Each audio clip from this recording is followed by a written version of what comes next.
Les gars, je vais vous protéger tout le temps. Côté favori, nous avons Baizengour. Côté challenger, nous avons Solid Mike. 3 fois 2 minutes. C'est parti pour le premier round. Allez, respect.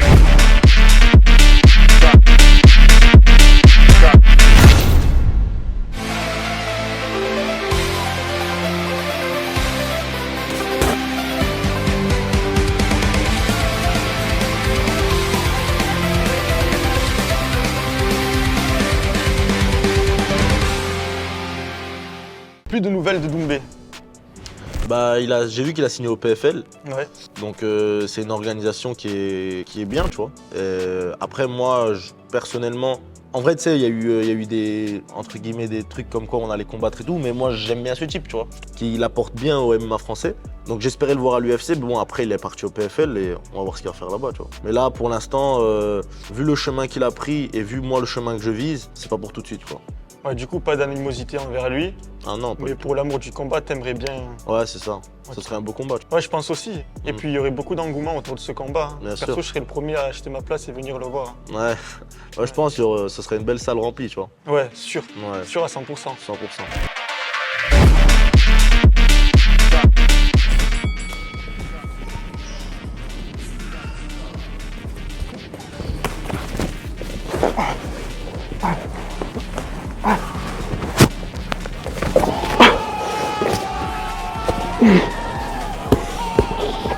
Allez, les gars.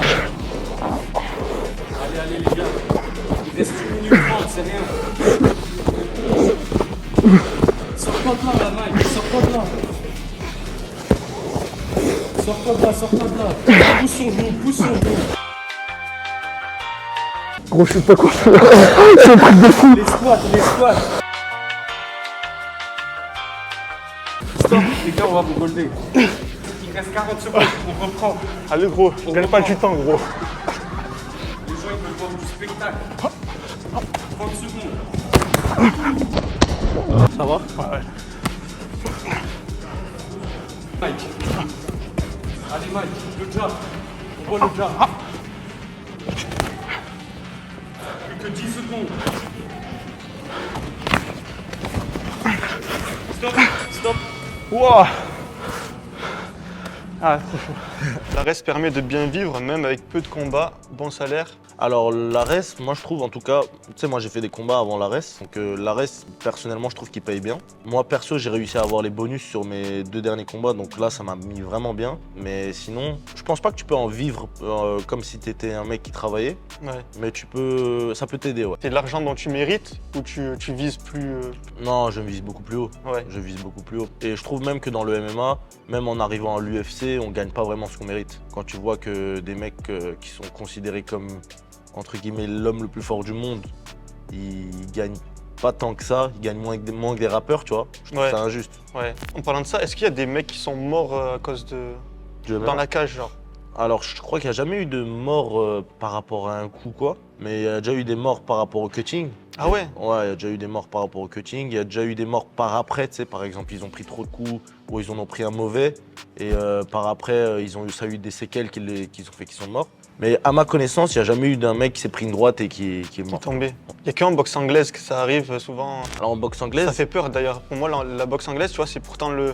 c'est le sport que je trouve le plus beau. Désolé, hein, Ouais. le MMA, je trouve ça que c'est super bien, Mhm. mais c'est pas forcément quelque chose de beau à regarder selon moi. Je trouve que la plus belle boxe, c'est la boxe anglaise, mais finalement, c'est là où on voit le plus d'handicap, de morts à cause des coups à la tête. tu sais, dans le MMA, malgré qu'on a le droit aux coups de coude, aux coups de genoux, tu sais, des coups qui sont vraiment vicieux, bah, une fois que le mec il en peut plus et c'est fini, tu vois. Ça veut dire, imagine, je lui ai mis entre guillemets un KO un peu, il tombe un peu violemment, l'arbitre va tout de suite arrêter. Il arrête de suite. Alors qu'en boxe anglaise, le mec, je lui mets une patate, il tombe, l'arbitre il va compter Il va jusqu'à le 10. laisser relever. Ah ouais, c'est ça en fait. Si le mec il a de l'ego, il se relève, alors qu'il peut même pas continuer, il va se relever et il va remanger un KO. L'arbitre va le recompter, 1, 2, 3, il va se relever, il va remanger un KO. Tu vois, ça c'est ça qui fait que la boxe C'est anglaise. violent quand même, hein, Ah, c'est violent. de prendre 2 KO. Premier round, il est pour Baizan. Dis-nous ton Genre, ressenti. je me dis sérieusement, qui gagne? Dis-nous ton ressenti après avoir ressenti cette pression comparé aux autres mecs avec qui t'as tourné. C'est incomparable. En fait, tu dis qu'il y a un moyen parce qu'il ne t'attaque pas de suite. Tu dis, ah, je vais essayer de rentrer. Et à partir du moment où il ne vient pas vers toi, tu sais pas vraiment ce qui va se passer. Parce que son bras il est trop rapide. Ouais, Donc, une tu fois le qu'il vois t'a pas. mis un coup, s'il veut, là il m'envoie un coup, il me met KO. Donc je me mets un peu en mode. Ouais, mais faut que tu envoies plus le jab. Et ouais. En plus, toi, t'as plus d'allonge, donc tu devrais essayer de Non. tenir à distance. Le seul moyen que je vois le taper, c'est là, mais ça fait rien. Ça fait 0 dégâts. Takedown, t'as rien pu faire. Au sol, t'as rien pu faire. Rien. Toi, Baizan, tu t'en penses quoi? Est-ce que tu aurais des conseils à lui donner pour le deuxième round?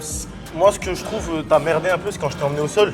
Ouais. Je t'ai mis directement toi-même dans mon crucifix. Crucifix, c'était la position dans laquelle Ok. t'étais. Ça veut dire, tu t'es toi-même mis dans la merde en fait. Et en striking, t'aurais quel conseil à lui donner? En striking, ouais, comme il a dit, peut-être utiliser un peu plus ton jab.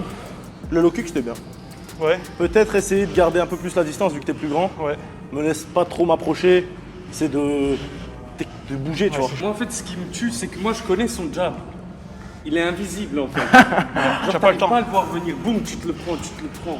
Mais ouais. Ah, je l'ai pas mis ton jab. Hein. Non, tu mais l'as ton pas mis, crochet, je l'ai pas mis. rien que le crochet. Je lui ai mis le crochet en vite. Ouais. En vite. Pah. Il l'a mangé en plus, j'ai même pas mis fort. Il m'a dit ça va après. Mais ouais, parce que tu l'as pris, genre. Je l'ai pris Mais plein ça pot. t'arrive dans le combat. Bon, les gars, on va reprendre le round numéro 2. Franchement, je me régale. Est-ce que toi tu cut? Alors, comme tout pro qui prend au sérieux sa carrière, je cut. Après, moi personnellement, on peut dire que je suis pas un gros cutter, mais un cutter assez moyen. Après, il y a des mecs qui cuttent beaucoup plus, tu vois. Le dernier jour, je vais sortir 4 à 5 litres d'eau, quoi. Donc sur la balance, ça fait à peu près 4 kilos. Bah ouais, ça fait 4 à 5 Ouais. kilos, quoi. C'est Et énorme. tu te sens comment? Bah, c'est salement dur, hein. Moi, je trouve que c'est encore plus dur que le combat, même beaucoup plus dur que le combat. Donc, pour moi, la vraie épreuve, quand j'ai un combat, c'est vraiment le cutting, quoi. Et tu fais comment toi pour cutter un max d'eau? Attends. Par contre, il va dire comment il fait, mais je vous déconseille fortement de faire ça. D'ailleurs, quand vous faites un cut, c'est juste de l'eau que vous perdez. À partir du moment où tu bois de l'eau, tu récupères ton poids. Donc tous ceux qui veulent perdre du poids et qui veulent s'y aventurer, ne le faites pas. Vous risquez surtout de mourir en fait. Comme l'a dit précédemment Baki, la plupart des combattants MMA qui subissent des accidents, qui meurent, c'est des gens qui ont fait un cut, tout simplement. Donc ne le faites pas chez vous, mais tu peux nous dire par curiosité comment tu procèdes? Alors, comme tu as dit, c'est super dangereux. Donc, même quand on le fait bien, tu vois, que tu suis tous les protocoles à la lettre, bah, même là, c'est dangereux. Donc, quand tu dis à tes abonnés de ne pas le faire, sachant qu'ils n'ont pas les connaissances pour le faire, bah, écoutez-le parce que vous allez sûrement faire un peu, entre guillemets, nimp. Et c'est encore pire, tu vois, c'est encore plus dangereux. Donc, comment je fais? Souvent, on va commencer, quand on t'annonce la date du combat, ça veut dire à 2 mois. Et nous, par exemple, les combattants, on peut être à plus de 10 kilos de notre catégorie. Tu vois. Moi, par exemple, je suis à plus de 11 kilos de ma catégorie dans la vie de tous les jours. Donc, tu commences avec un déficit calorique classique qui va t'essayer de perdre un maximum de poids avec ton déficit calorique tout en gardant la pêche pour pouvoir t'entraîner et faire un camp d'entraînement solide. Tu vois. Tu vas pas non plus t'affamer. Et ouais, sinon t'as plus d'énergie. Exactement. Carbohydrates. C'est ça. Donc, je fais un déficit calorique pour essayer de m'approcher des 86, 85, dans l'idéal 84 kilos. Pour la dernière semaine avant le combat. Ça veut dire, imagine, je suis arrivé à 84 kg et qu'il me reste très exactement 7 jours avant la pesée. On va commencer à couper les glucides. On n'est pas forcément obligé de les couper d'un coup, mais on va commencer à les couper petit à petit. Et souvent, à 3-4 jours de la pesée, tu vas carrément les couper complètement. Ouais. Donc tu passes en cétose, je crois que ça s'appelle. Ouais, en diète cétogène, Ouais, 0 glucides. c'est ça. Donc tu passes là-dedans. Déjà, il faut savoir que chaque gramme de glycogène, il est accompagné de 2 à 3 grammes d'eau. Ça veut dire que quand tu vas vider tes stocks de glycogène, tu vas forcément vider de l'eau, tu vois. Donc déjà, ça va te faire perdre 1 à 2 kilos en fonction de ta masse musculaire parce que plus tu es musclé, plus tu stockes du glycogène, tu vois. Donc tu vas perdre pas mal de kilos. Après, à 3 jours de la pesée, tu vas aussi couper le sel pour éliminer la rétention d'eau. Et ah oui, et aussi 2 semaines avant la pesée, tu vas commencer à boire des quantités astronomiques d'eau. Moi, par exemple, je bois 12 litres d'eau par jour. 12. 12 litres d'eau par jour pendant Alors, 2 semaines. Ça aussi, ne vous amusez pas à le faire. Boire trop d'eau, Mm. ça peut te tuer aussi. Bah ouais, Boire trop d'eau peut te tuer. bah bien sûr. En Et- trop court laps de temps, il me semble. Il en faut quand même des litres d'eau pour mourir à cause de ça, mais ça existe. Bon, après, là, ça va, c'est 12 en un jour. Et c'est sur une durée de 2 semaines. Je fais pas ça toute l'année, tu vois. Ouais. Et en fait, c'est pour préparer ton corps à sortir de l'eau. Parce que quand tu bois autant d'eau, ton corps, il accepte plus facilement de transpirer, d'aller aux toilettes, etc. Tu bois tes 12 litres d'eau par jour jusqu'à arriver à 2 jours de la pesée où tu vas couper d'un coup l'eau, pas à 100%, mais tu vas boire genre un demi-litre. Ouais. Sauf que ton corps, il croit encore qu'il est en train de De bien recevoir l'eau. s'alimenter. Ouais, du coup, il te permet en fait de sortir toute cette eau par la transpiration, etc. Et Voilà. comme il fait Khabib, se mettre sous les draps, se mettre dans le bain d'eau chaude et tout, ça c'est quelque chose que tu fais ou- Ouais, ça c'est vraiment le dernier jour. On le fait vraiment juste avant la pesée. C'est pour vraiment suer quoi. Mais ça c'est vraiment la partie difficile. Moi ça me fait peur, hein. Franchement. Ah, bon. Parfois tu vois des étoiles comme t'as dit. Hein. Ouais. Allez, c'est parti pour le 2. Mike, la distance, hein. Tiens la distance. Envoie le jab à chaque fois. Ne laisse pas t'approcher. Le jab, Mike. Envoie le jab. Laisse pas t'approcher. Laisse pas t'approcher. Envoie le jab. Va avant. Plus vite. Relax. En mode fouet. Ah là, je suis mort. Allez, les gars. Ça va? Ouais. En fait, je savais que tu allais l'envoyer. Ouais. Et j'attendais pour faire l'esquive, j'ai pas réussi. Ouais. Tiens la garde. Et envoie le jab, ne laisse pas juste venir. Envoie tout le temps le jab, tiens-le avec ton bras avant, c'est plus grand. Tiens-le avec le bras avant. Allez les gars, encore une minute.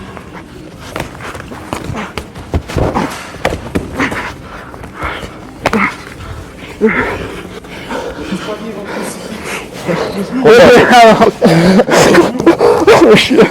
Tu peux te sortir de là. Non. Tu peux te sortir de là, sors ton bras d'ici. Faudrait m'expliquer. Il reste 15 En secondes. vrai, le crucifix, c'est le genre de position, une fois que t'es dedans, c'est avant qu'il faut aller agir un peu. 15 secondes, c'est parti. Utilise le jab, frère, vraiment, utilise. Gêne-le avec ton bras avant. T'aurais tué, hein, c'était la seule chose. Tu vas le regretter, mon gars. Oh. Vas-y, le jab, Mike. Le jab, frère.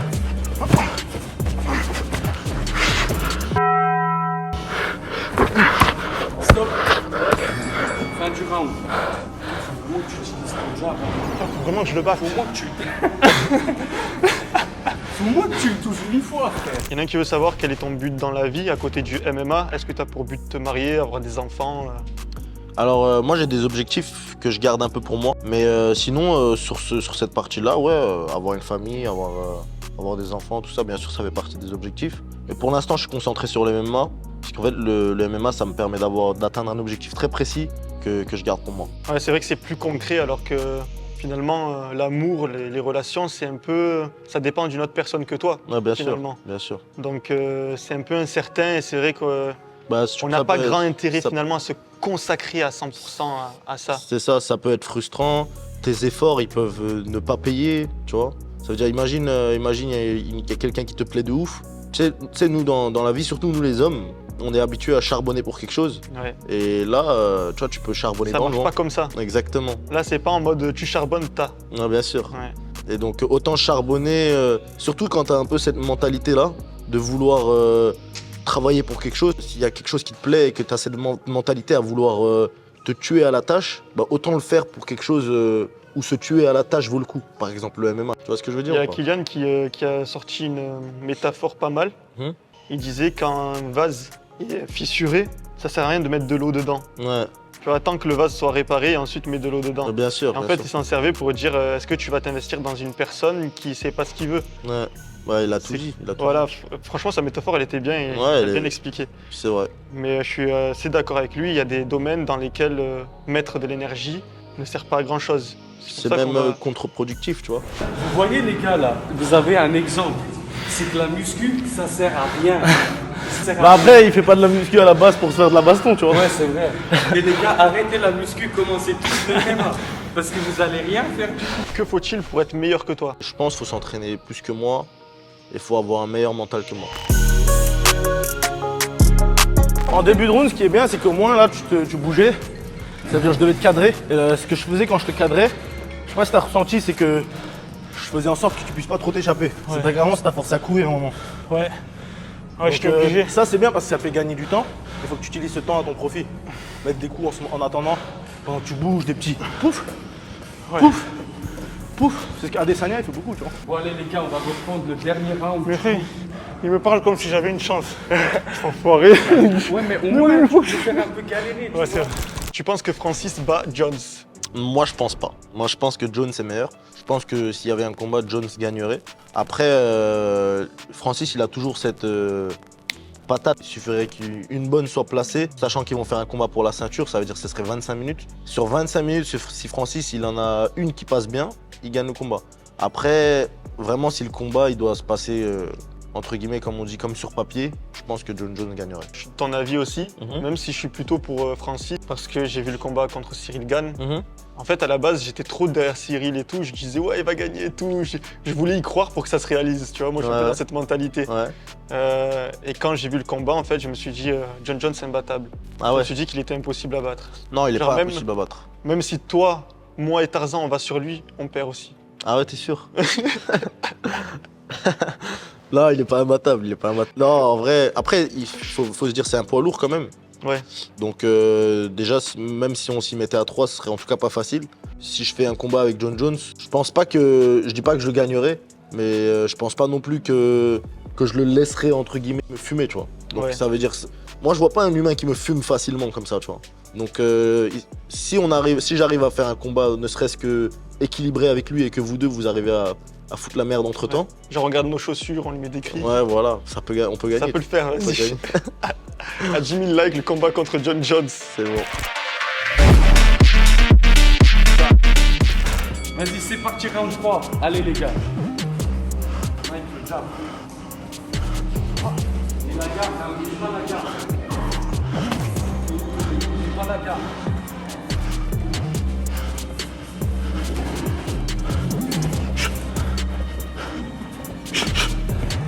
C'est ça, utilise ça. Fais-le partir vite comme un élastique.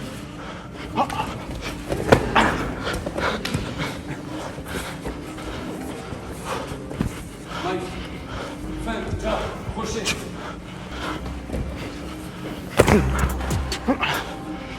Le jab, il va vite, hein. Il reste 1 minute, les gars. Mike, va vite, on va au corps. Corps-tête, corps-tête.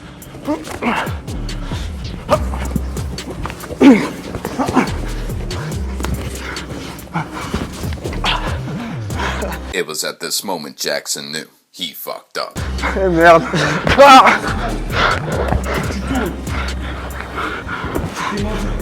Trois fois, je fais un quart.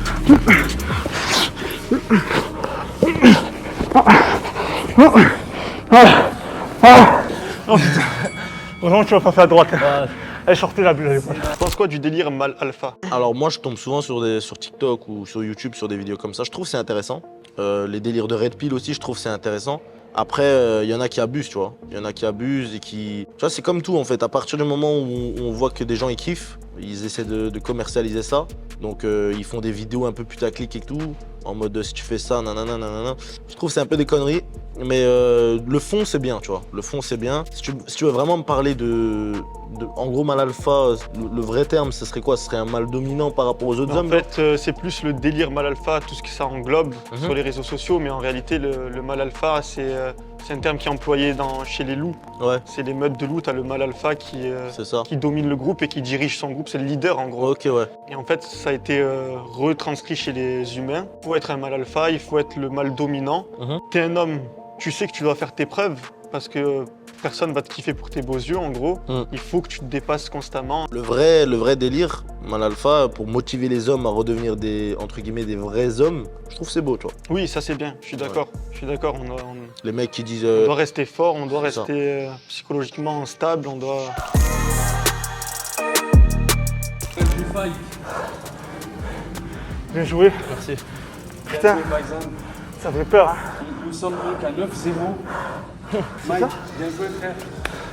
En fait, ce que je respecte, c'est que t'es allé au bout du 3x3. Oui, Même bah. si tu te fais soumettre là. Mais là, il m'a soumis, donc c'est pas bon. Bah non, frère, c'est normal aussi.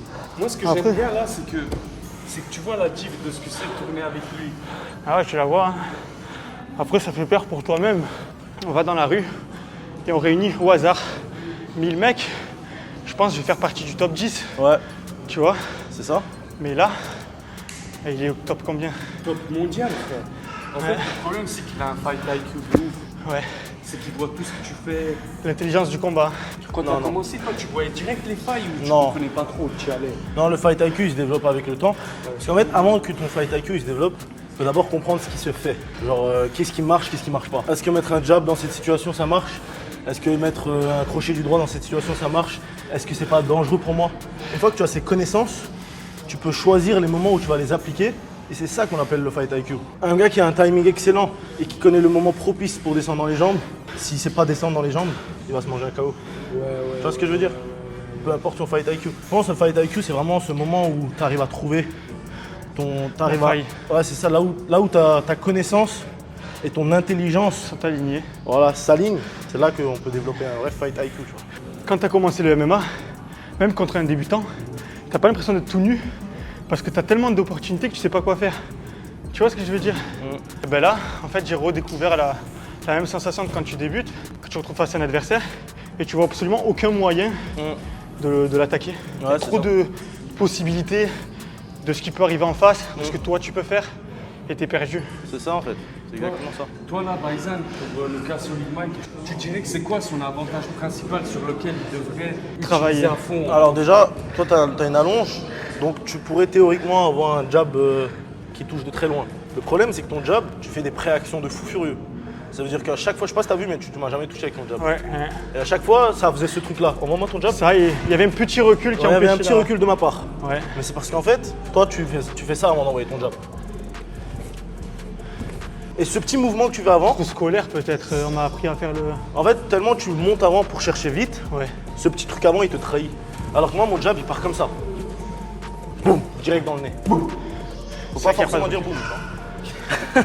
Après, sinon, sur les takedowns, tu tombes peut-être un peu facilement. Travailler ta stabilité en lutte. Moi, je connais des combattants, c'est des mecs qui sont... T'as l'impression qu'ils peuvent pas tomber, en fait. Ouais. Il faut que tu sois ce genre de gars-là.